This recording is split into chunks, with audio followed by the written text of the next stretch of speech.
જય ગૌ માતા, વંદે ગૌ માતરમ. સર્વ ખેડૂત ભાઈઓ, આપ જોઈ રહ્યા છો, આજના મહામારીના સમયમાં જો ખેડૂતને સુખી થવું હોય તો ઘરની કંપની બનાવવી પડશે દવાની, અને જો નિરોગી રહેવું હોય તો પોતે જ વૈદ્ય બનવું પડશે પોતાની જાતના. તો આ કીટનાશક અમે દ્રાવણ તૈયાર કરી રહ્યા છીએ. એમાં 30 લીટર ગૌમૂત્ર આપ જોઈ રહ્યા છો, એમાં મૂક્યો છે અમે. એની અંદર અમે ગૌમૂત્રની અંદર લસણ પધરાવવામાં આવે છે. કચરું કરી લસણ નાખી દેવાનું છે.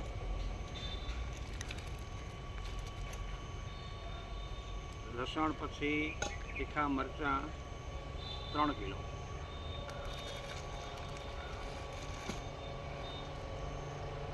મરચાં નાખી દીધા પછી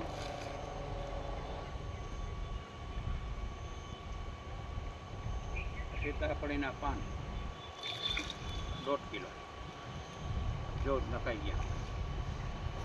આ બધાનો કઢો તૈયાર કરવાનો છે. ગમે એવી જીવાત નાશ પામી જશે, કાયમ માટે ઘરની કંપની તૈયાર થઈ જશે. એમના પછી લીમડો આશરે 30 લીટર ગૌમૂત્રમાં 3 કિલો લીમડો.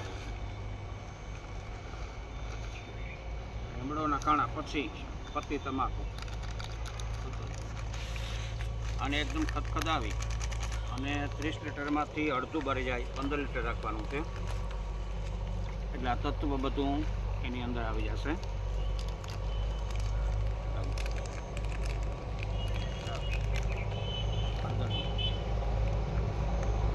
આ પત્તી તમાકુ છે, નિકોટિન તત્વનો નાશ કરે.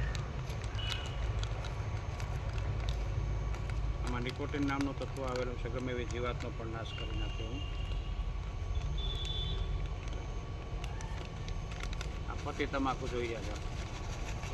પત્તી તમાકુ 1.5 કિલો નાખવાની છે 30 લીટર ગૌમૂત્રની અંદર. 15 લીટરનું દ્રાવણ તૈયાર થઈ જાય પછી એને ઠારી 2 દિવસ. પછી એની અંદર જાંગડા, હિંગ, શોધ, ચોખ્ખી 1 કિલો પધરાવી ઓગાળી અને કેન ભરી લેવાનું છે, અને 4 પંપ કરવાના છે 1 લીટરની અંદર. ઘરની જ કંપની બનાવો, નહીં અત્યારે ખેડૂતોને લૂંટવા ઓર્ગોનિકને આયુર્વેદની કંપનીઓના પણ રાફડા કાઢ્યા. પંખે બેઠા બેઠા એસી ઓફિસોમાં ખેડૂતોને સમજાવે અને મોસમ પોતાની પકવે, ખેડૂત બિચારો થાય. બંજર ખેતી ખેડૂતે બનાવી બળદોને રજડતા કર્યા. DAP, યુરિયા અને કેમિકલ્સ છાંટી અને ધરતીને માને અબડાવવાના પાપ લીધા. ખેડૂત દુઃખી ન થાય તો થાય શું, બીજું મરે નહીં તો કરે શું? પોતે તો મરે પણ ખોરાક ખાનાર નહીં મારે, એના પાપડી. 1/2 કિલો હળદર નખાઈ દેવાની અંદર. અત્યારે હું આવતા વિડીયોમાં બતાવીશ આપને ચણાનું. તો ચણામાં અમે દૂધ, ગોળ, ગૌમૂત્ર અને છાણનું પાણીનો છંટકાવ કર્યો, સાથે ગૌઅમૃત બેક્ટેરિયાનો છંટકાવ કર્યો. એકદમ નરવાઈ અને ફૂટ ચણામાં અત્યારે અમને જોવા મળી રહી છે. હવે આ તો અમે તૈયાર કરી રાખ્યો છે, તેનું છે નહીં એવું, પણ કીટનાશકનો કદાચ કંઈ જીવાત કે રોગ આવે તો આ ઘરની જ કંપની, દરેક ખેડૂતો પોતપોતાના ત્યાં બનાવો. ક્યાંય જવાની જરૂર નથી એગ્રોમાં કે કોઈ કંપનીઓમાં. કંપનીઓવાળાને કંઈ એટલું ભાન નથી પડતું કે આપણે ખેડૂત છે તો આપણે ખબર પડવી જોઈએ કે મોસમને શું જોઈએ, આપણી જમીનને શું માફક આવે. અને આ ખાનારો વર્ગ પણ ઓર્ગોનિક નિરોગી બનશે, એનું પણ ખેડૂતને પુણ્ય મળશે. તો ગાય બચાવો, બળદ બચાવો અને જમીન બચાવો તો જ ખેડૂત સુખી થશે.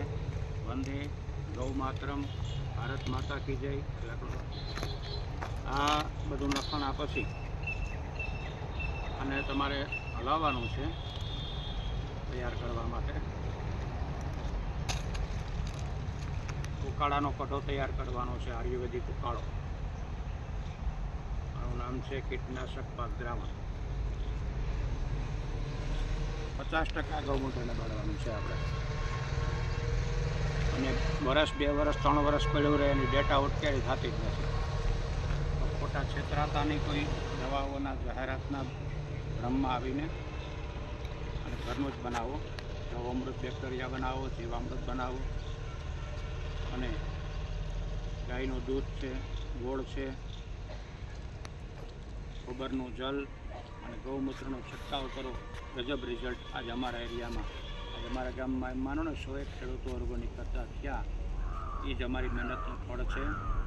આની અંદર આજે ઋષિઓ મનસુખભાઈ સુવાગિયા છે, ગોપાલભાઈ સુતરિયા છે, ભરતભાઈ પસાણા છે, પાટડીના આનંદ સ્વામીજી છે. આ બધા માર્ગદર્શક ખરા અર્થના ઋષિઓ છે. બાકી તો કરોડોના મઠો નાખીને બેઠા પોતાના રાજવૈભોગ સુખમાં, જગતનું કાંઈ વિચારે નહીં. એને કેમ સાધુ ઋષિ કહેવું? તો આ કરવું છે. વંદે ગૌ માતરમ. ભારત માતા કી જય.